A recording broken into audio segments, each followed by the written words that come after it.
¿Sabías que la capacidad de reconocer y gestionar mis emociones me permite identificarlas afuera y esto equivale a un equilibrio en mi vida? Y pues bien, hoy en Hablemos de lo que importa, vamos a tocar este tema de inteligencia emocional y lo vamos a abordar desde el 95, desde que Daniel Goleman popularizó y divulgó las aportaciones de Salovey de Mayer en un libro que se convirtió en un bestseller que puso de moda la expresión inteligencia emocional. Desde entonces, la comunidad científica y los psicólogos, los pedagogos, los académicos han ido discutiendo y acotando el significado de este concepto. En resumen, teniendo en cuenta las diversas definiciones y o las teorías sobre la inteligencia emocional, yo tomo una reflexión sobre los últimos años y estas investigaciones y estos libros escritos y estas teorías propuestas. La inteligencia emocional consiste en procesar de manera racional las respuestas emocionales, creando un diálogo entre mi inteligencia y mi emoción. Este diálogo en razón y en emoción no implica actuar con lógica o fríamente, ni tampoco hacerlo de manera visceral o apasionadamente. Aquí es donde viene el punto de equilibrio. Aquí es donde en mi concepto la inteligencia emocional viene a hacernos grandes aportes. Primero, si cogemos esta teoría del cerebro triuno, fíjense que tenemos una respuesta inmediata que es el hacer con el reptiliano, una respuesta emocional con el límbico y una respuesta pensante con el córtex. Entonces, si distribuimos este ejercicio, ¿cierto? Y cogemos esta teoría.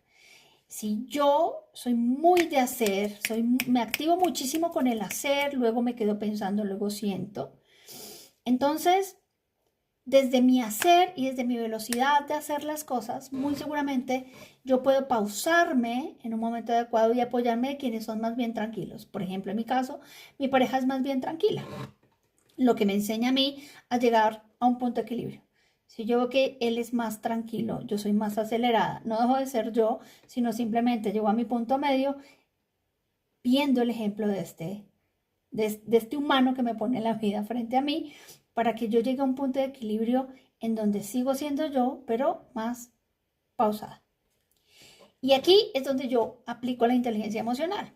Cuando yo me pauso un poco más, tengo la capacidad de poder leerme antes de actuar.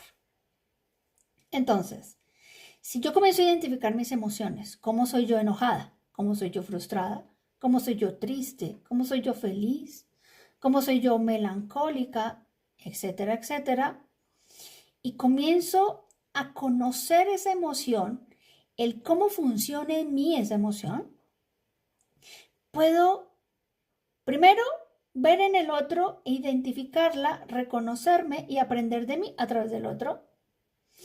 Para fortalecer esta conexión emocional conmigo mismo, entonces tengo que usar algunas herramientas. Por ejemplo, atención, ¿no? Ahora está muy de moda el mindfulness, ¿no? O la atención plena. Si yo no conozco las técnicas o no he logrado todavía llegar a ese punto, fíjense que en medio de mi velocidad y en mis deseos de hacer, puedo llegar a este momento en donde yo me voy a pausar. Ahora, si soy muy emocional, vuelve la pausa, vuelve otra vez a pausarme el momento y entonces comienzo a pensarme en cómo soy yo con ciertas emociones identificadas por mí en ese momento. Si soy muy pensante, es la misma filosofía. Fíjense, voy a tener que tener una pausa en el momento en donde tenga muchas emociones que me activen o emociones que me desactiven, como la tristeza, la melancolía, o las que me activan, como la felicidad, el orgullo, el amor. Y entonces aquí comienzo yo a conocerme. Es lo que Goleman habla como el autoconocimiento o la autoconciencia. Entonces, aplicar la inteligencia emocional en la vida puede transformar las relaciones y mi bienestar general. Por ejemplo, escuchar activamente a los demás sin interrumpir.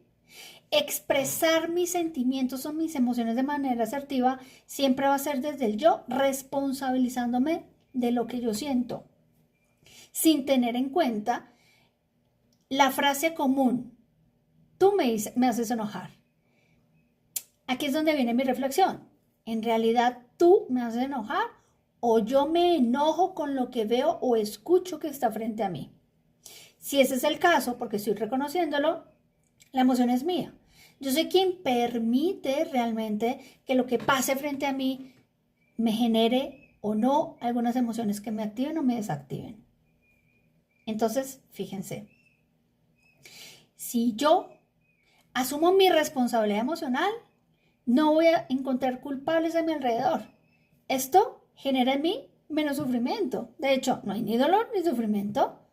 Tengo una perspectiva diferente de todo lo que es mi vida ahora. Finalmente, si la otra persona hace algo que en mi opinión me molesta, me disgusta o me hace feliz, soy yo y depende de mí de cambiar esa emoción en mí. Si realmente yo no puedo cambiar lo que está pasando frente a mí, ¿cuál sería mi responsabilidad? Si no tengo control sobre una situación, suelto la situación y sencillamente me ocupo de mí. Ahora bien, veamos otras de las técnicas que nos suelen contar los terapeutas o las personas que hablan en todas las redes sociales sobre cómo podemos llegar a ese punto desde su propia experiencia. He utilizado algunas como por ejemplo la respiración. Como soy tan acelerada, tan del hacer, a veces hablo tan rápido que mi boca no alcanza a percibir el completo de mi pensamiento, pero yo creo que dije el mensaje completo. Resulta que cuando voy a verificarlo, me hizo falta una parte de la información que yo creí le había dado, pero que la otra persona no la recibió. Si yo hago una pausa y si en ese momento respiro, conecto con mi respiración, pues voy a la par con mi pensamiento. Si hablo más despacio, que es lo que me enseñó en el ejemplo anterior, esta persona frente a mí, que es más pausada que yo, entonces yo podría hablar más despacio y ser más concreta y todavía un poco más asertiva.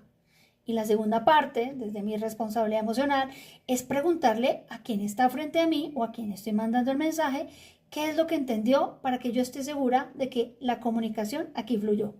Nuevamente me hago responsable de mí. Así es que expresarme de forma asertiva, utilizando mi lenguaje verbal y no verbal en coherencia, que lo que yo diga sea exactamente lo que digo con mi gestualización, me ayudaría a comunicarme mucho mejor con el mundo y mi vida, por supuesto, daría un giro diferente. Así es que, si nos vamos y nos salimos de la teoría y yo aplico mi responsabilidad emocional, identifico quién soy yo, si soy muy rápida, si soy más bien pensante, si soy más bien la que interpreta el mundo de las emociones, entonces podría yo responsabilizarme de mis emociones sin acusar a nadie sobre cómo me siento. Podría desarrollar la habilidad que requiere obviamente una práctica y recibir los beneficios enormes. Mayor conocimiento, mayor autoconocimiento, mayor tranquilidad y mis relaciones mucho más auténticas. Espero esto les sirva y lo apliquen, porque si nos ponemos un momento a pensarnos, definitivamente necesitamos responsabilizarnos no solamente de lo que sentimos, sino de lo que pensamos, así como con lo que actuamos.